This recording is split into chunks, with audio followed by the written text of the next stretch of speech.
Welcome to the Origin of Word channel. Today we are looking at the phrase happily ever after. The phrase happily ever after is a common ending phrase in many fairy tales and stories, particularly those in the Western literary tradition. It is used to indicate a conclusion in which the characters, usually the main protagonists, achieve a state of happiness, contentment, and fulfillment in their lives. The origin of happily ever after can be traced back to traditional folktales and oral storytelling, which often featured narratives with moral lessons and resolutions that emphasized the rewards of virtue or the consequences of vice.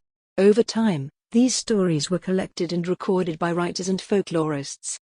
One of the earliest and most well-known collections of fairy tales featuring happily ever after endings is the works of Charles Perrault, a French author who published Histoire ou Contes de temps passés, Tales of Mother Goose, in the late 17th century.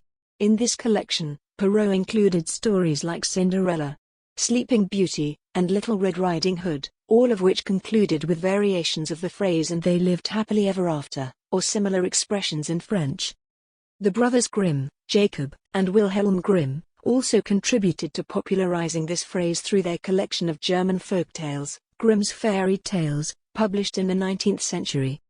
Happily ever after has since become a well-established and iconic phrase in the world of storytelling, representing the idea of a satisfying and idealized conclusion to a narrative.